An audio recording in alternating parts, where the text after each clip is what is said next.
सो hey guys, hello अस्सलाम नमस्ते and welcome back to the channel. भाई ऑन बाइक के चैनल पे आप लोगों का तहे दिल से स्वागत है। So all thanks to Sai service of Wakdewadi जिन्होंने ये बाइक मुझे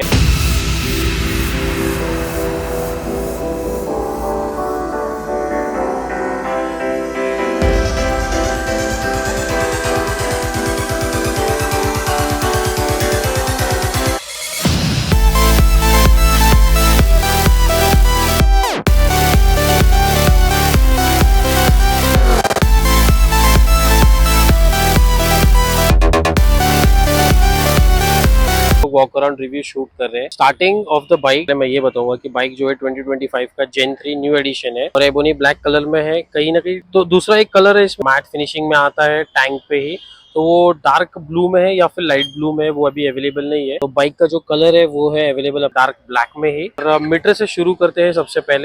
सो this is the instrumental cluster और एकदम ही सोलो है, सिंगल है विथ चार्ज। और ये साइड स्टैंड शो कर रहा है। तो यहाँ पे जो है आपका ऑयल शो करेगा, ABS on end of, indicator show करेगा और फिर ये जो है इग्निशन का शो करेगा। तो इसका स्विच ऑन करते हैं तो आपके जो मोड्स का बटन है वो यहीं पे है where you can switch.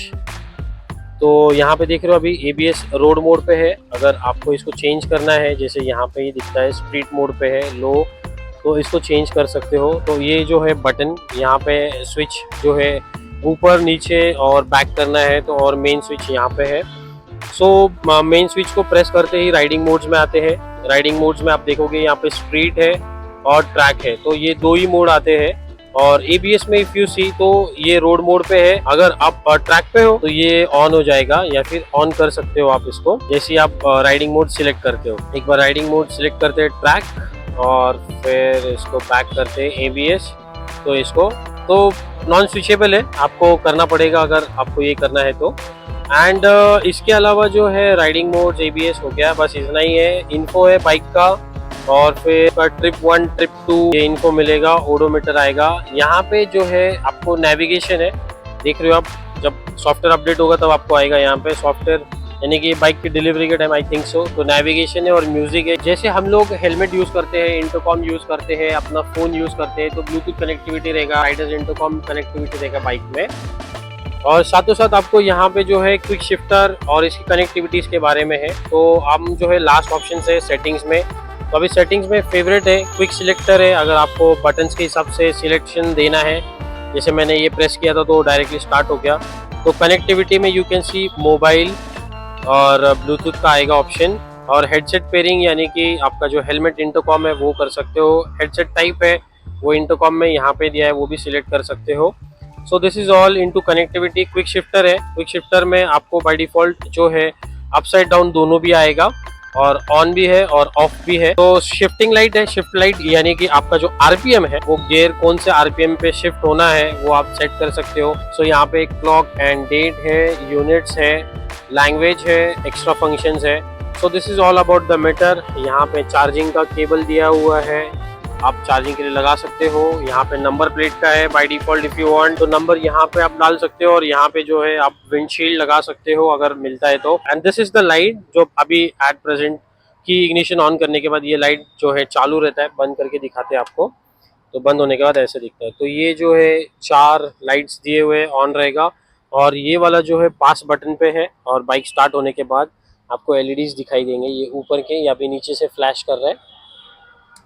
So talking about the front, तो आप आगे का टायर देख सकते हो 110/7 21 R 17 इंचेस का टायर है। सो आगे का अपसाइड डाउन अपेक्स का सस्पेंशन आता है, और आप डिस्क ब्रेक देख सकते हो, काफ़ी बड़ा वाला डिस्क ब्रेक दिया है विद ड्यूअल पिस्टन।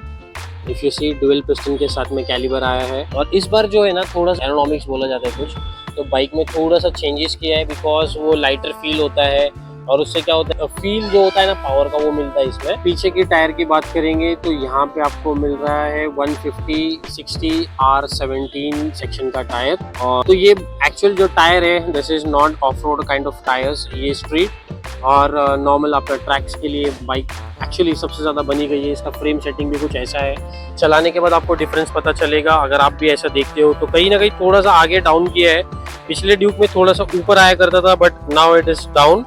तो आपका सीटिंग पोस्चर भी जो है वो 800 mm से 808 mm के करीब में है। तो आपका सैडल सीट और जो ग्राउंड क्लियरेंस है दैट इज ऑलमोस्ट 180, तो इतना भी ज्यादा नहीं है। बट यहाँ पे अगर आप देखते हो साइलेंसर को तो कवर किया है विद कार्बन, लेकिन यहाँ पे अगर आप चेकआउट करो तो यहाँ पे ऐसा कुछ कवर करने के लिए या फिर कवर भी नहीं कर सकते। लेकिन से कि डायरेक्टली आपका इंजन जो है ओपन रहेगा। सो कहीं ना कहीं थोड़ा सा अगर आप ऑफ रोडिंग पे लेके जाओगे बाइक को तो चांसेस है आपको थोड़ा इंजन को धक्का लगने का या साइलेंसर को पुश होने का। टॉकिंग अबाउट द रेडिएटर, तो रेडिएटर अगर आप देखते हो तो थोड़ा सा कर्व पोजीशन में दिया है। ऐसा लिक्विड कूल इंजन है, DOHC का इंजन है, BS6 फेज 2 OBD2B मॉडल का इंजन है। इसमें क्या होता है ना कि आपका जो इंजन का परफॉर्मेंस है वो ग्रैब करते रहेगा, तो ये आपको नोटिफाई करेगा जो अभी जो OBD2B मॉडल में आया है। अबाउट द इंजन, तो यहाँ पे 250 सीसी का इंजन है और 31 bhp है और 25 न्यूटन मीटर्स ऑफ टॉर्क है। 31 bhp जो है वो 9000 एंड अबव आरपीएम पे शिफ्ट है और 25 newton metres of torque which is like 7000 and above पे स्विच होता है। सो बाइक बहुत अच्छी है, लाइट वेट फील होता है, आप एक हाथ से भी बाइक को इजीली उठा सकते हो। बहुत ही बाइक जो है अच्छा बनाया है और इस बार जो डिजाइन भी है ना बाइक का वो काफी अच्छा लग रहा है। और ब्लैक कलर में इफ यू सी ना फ्रॉम लॉन्ग तो काफी अच्छा प्रीमियम फील होता है देखने के बाद में। So at last let's start the bike. Exhaust note सुनाना बहुत ज़्यादा ज़रूरी है। एक्चुअली मैं ये बताना चाह रहा हूँ कि बहुत सारे लोगों का कमेंट आ रहा है कि ड्यूक 250 या फिर जो KTM अपग्रेड कर रहे हैं अब और इंडियन मार्केट में इसको छपरी राइडर्स के साथ कंपेयर किया जाता है, बट ऐसा कुछ नहीं है। इस बार जो है ड्यूक 250 में या फिर इसके बाद के जितने भी मॉडल्स हैं सब कुछ अपडेट हो चुके हैं। बट जो बाइक लेते हैं और कुछ ऐसे बाइक्स इस्तेमाल करते हैं जिससे पब्लिक को तकलीफ होता है या फिर ब्रांड नेम खराब होता है, तो ऐसा कुछ नहीं है। जिनको तकलीफ हो रहा है और जो लोग तकलीफ दे रहे हैं तो उनको ऑब्वियसली बात है कि खुद को ही तकलीफ होना है, बिकॉज एक्सीडेंट्स उन्हीं के होते हैं जो ये सारे मटर गश्ती या फिर जो मस्ती करते हैं बाइक्स पे। लेकिन जो अपडेट ये जो कंपनीज करती है ये एक्चुअल राइडर्स के लिए किया जाता है कि उनके रिव्यूज़ के अकॉर्डिंग ही इस बाइक को बनाया जाता है। तो 250 में बाय डिफ़ॉल्ट ये सारे अपडेट्स लाना सही बात थी। और कूलेंट की बात किया जाए तो कूलेंट जो है अब यहाँ पे देख सकते हो, यहाँ पे दिया है कूलेंट। इसके पहले बाइक्स में कूलेंट यहाँ पे आया करता था but it is given right now. अगर ये बाइक का अगर राइड रिव्यू मिलता है तो बहुत अच्छी बात है, क्योंकि मुझे आपको इसके रेडिएटर के बारे में बताना है। बिकॉज इसका जो पुराना रेडिएटर हुआ करता था वो इस साइड में हुआ करता था और पूरा जो है गर्म हवा जो बाइक की आती थी वो इस साइड से आती थी, but now it is given that side. और रेडिएटर लिक्विड कूल इंजन है तो बस it is very best pure engine. KTM पे आग बंद करके हम लोग भरोसा करते हैं। So let's start the bike और इंजन नॉइस आपको सुनाते हैं।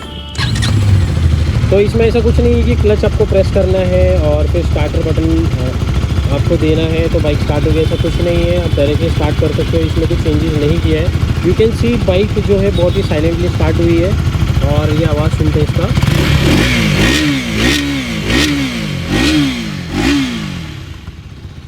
ऐसा आवाज़ है, बट लॉन्ग डिस्टेंस कवर होने के बाद में बाई डिफ़ॉल्ट इसका आवाज़ चेंज होता है। ये तो फर्स्ट और एक्सपीरियंस है हमारा, बिकॉज ऑलमोस्ट हम लोग क्या है ना KTM चलाते ही है बाइक, तो आवाज़ कहीं ना कहीं उसका ज़्यादा चलने के बाद चेंज हो जाता है।